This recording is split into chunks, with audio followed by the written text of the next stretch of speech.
bahwa pemohon dalam permohonannya mendalilkan sebagai berikut. 1. Pelapor atas 3 laporan polisi, yakni A. Laporan polisi nomor LP garing B garing 978 garing Romawi 4 2025 garing SPKT garing Polres Metro Jakarta Pusat garing Polda Metro Jaya tanggal 23 April 2025 atas nama pelapor Andi Kurniawan. B. Laporan polisi nomor LPB 1387 garing Romawi 4 garing 2025 garing SPKT garing Polres Metro Jaksel garing Polda Metro Jaya tanggal 26 April 2025 atas nama pelapor Lecumanan. C. Laporan polisi nomor LPB 976 garing Romawi 5 garing 2025 garing SPKT Satreskrim Restro Bekasi Kota garing Polda Metro Jaya tanggal 5 Mei 2025 atas nama pelapor Samuel Suken. Tidak memiliki legal standing atau tidak memiliki keterkaitan atau tidak memiliki hubungan hukum apapun.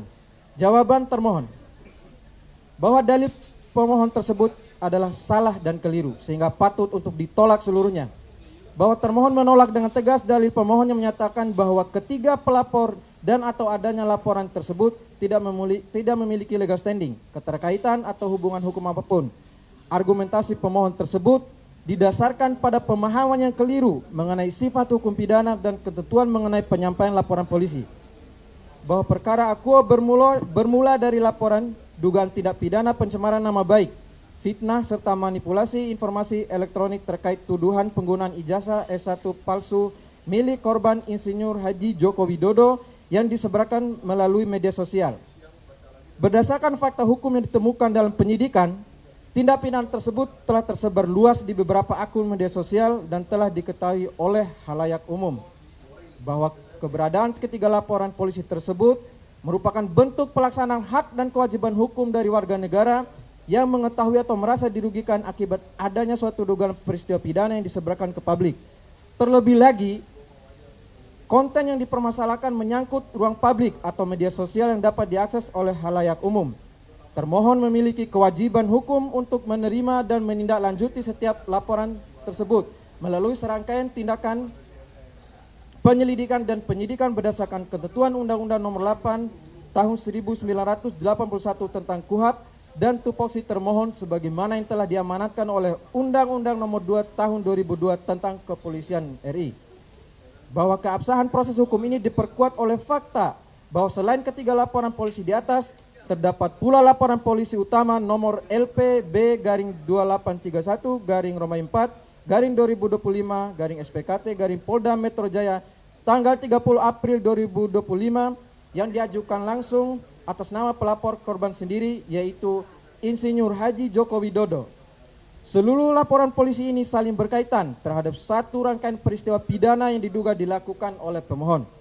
Bahwa dalam proses penanganan laporan-laporan tersebut, termohon telah melakukan proses penyelidikan dan penyidikan secara profesional, prosedural, akuntabel, sesuai ketentuan Undang-Undang Republik Indonesia Nomor 8 Tahun 1981 tentang KUHP dan Perkap Nomor 6 Tahun 2019 tentang penyidikan tindak pidana. Dengan demikian, dalil pemohon yang menyatakan terhadap ketiga pelapor tersebut tidak memiliki legal standing atau tidak memiliki keterkaitan atau tidak memiliki hubungan hukum apapun adalah dalil yang salah dan keliru. Oleh karena itu, dalil pemohon tersebut adalah dalil yang tidak beralasan menurut hukum dan patut untuk ditolak untuk seluruhnya. 2. Pemohon mendalilkan penerapan pasal 32 ayat 1 Undang-Undang ITE terhadap pemohon adalah tidak tepat dan diduga merupakan pasal yang diselundupkan. Jawaban termohon bahwa pemohon dalam permohonannya mendalilkan bahwa penerapan pasal 32 ayat 1 Undang-Undang Informasi dan Transaksi Elektronik terhadap diri pemohon adalah tidak tepat dan diduga merupakan pasal yang diselundupkan. Bahwa termohon menolak dalil tersebut karena tidak didukung dasar hukum yang dapat dipertanggungjawabkan dan menyimpang dari batas kewenangan pra peradilan sebagaimana ditentukan hukum acara pidana. Bahwa pemohon pada prinsipnya berhak mengajukan keberatan atas tindakan hukum termasuk melalui mekanisme pra peradilan. Namun, hak tersebut tidak menjadikan pemohon sebagai pihak yang berwenang menentukan atau menyatakan sendiri bahwa penerapan suatu pasal terhadap dirinya tidak tepat, apalagi mengkualifikasikan adanya penyelundupan pasal-pasal. tanpa mekanisme pembuktian material di persidangan pokok. Bahwa hukum acara pidana di Indonesia tidak memberikan kewenangan kepada lembaga pra-peradilan untuk menilai tepat atau tidak tepatnya penerapan pasal, maupun untuk memeriksa dan memutus pembuktian unsur-unsur tindak pidana yang disangkakan. Pra-peradilan adalah mekanisme pengawasan terhadap tindakan penegak hukum dari sisi keabsahan formil atau prosedural, bahkan forum untuk mengadili materi perkara atau menilai konstruksi pasal yang digunakan oleh penyidik dan penuntut umum. Bahwa ketentuan tersebut tercermin dalam pasal 77 Undang-Undang Nomor 8 Tahun 1981 tentang KUHP yang kini telah diperbarui melalui pasal 158 Undang-Undang Nomor 20 Tahun 2025 tentang KUHP Junto Putusan Mahkamah Konstitusi Nomor 21/PUU/2014 yang pada pokoknya membatasi kewenangan pra-peradilan pada pengajuan keabsahan tindakan penangkapan, penahanan, penghentian penyidikan atau penuntutan, ganti kerugian dan rehabilitasi, serta sah atau tidaknya penetapan tersangka dari aspek formil dan prosedural. Bahwa penilaian apakah perbuatan seseorang memenuhi atau tidak memenuhi unsur pasal yang disangkakan, termasuk pasal 32 ayat 1 Undang-Undang ITE, merupakan substansi materi perkara. Ranah tersebut berada dalam kewenangan hakim majelis pada persidangan pokok perkara, bukan hakim tunggal pra-peradilan. Dalam pengujian keabsahan penetapan tersangka, hakim pra-peradilan hanya memeriksa apakah pada saat penetapan tersangka telah terdapat minimal 2 alat bukti yang sah sesuai pasal 184 KUHP, serta apakah prosedur penetapan tersangka dan tindakan penyidikan lainnya dilakukan sesuai asas due process of law. Pra-peradilan tidak memiliki kewenangan untuk menilai bobot atau kualitas pembuktian material maupun untuk menguji apakah alat bukti tersebut membuktikan tepat atau tidak tepatnya penerapan pasal tertentu. Bahwa batasan kewenangan tersebut ditegaskan pula dalam Peraturan Mahkamah Agung Republik Indonesia Nomor 4 Tahun 2016 tentang larangan peninjauan kembali putusan pra-peradilan, khususnya pasal 2 ayat 2 yang menyatakan pemeriksaan pra-peradilan terhadap permohonan tentang tidak sahnya penetapan tersangka hanya menilai aspek formil, yaitu apakah ada paling sedikit 2 alat bukti yang sah dan tidak memasuki materi perkara. Pasal 2 ayat 4 menyatakan persidangan perkara pra-peradilan tentang tidak sahnya penetapan tersangka, penyitaan, penggeledahan dipimpin oleh hakim tunggal karena sifat pemeriksaannya yang tergolong singkat dan pembuktiannya yang hanya memeriksa aspek formil. Bahwa dengan adanya batasan tersebut, permintaan pemohon agar pra-peradilan menilai ketepatan penerapan pasal 32 ayat 1 Undang-Undang ITE terhadap dirinya berada di luar kompetensi pra-peradilan dan tidak sejalan dengan fungsi lembaga pra-peradilan dalam hukum acara pidana.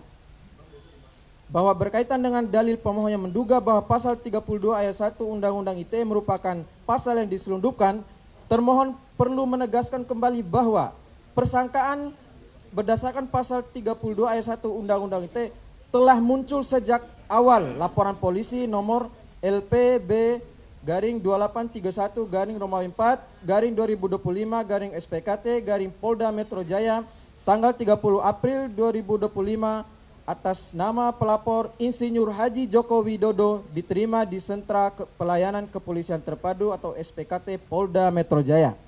Bahwa dengan demikian, persangkaan berdasarkan pasal 32 ayat 1 Undang-Undang ITE bukanlah pasal yang baru ditambahkan kemudian secara diam-diam atau diselundupkan dalam proses penyidikan, melainkan telah menjadi bagian dari konstruksi awal dugaan tindak pidana yang dilaporkan oleh korban dan ditindaklanjuti oleh termohon sesuai laporan tersebut.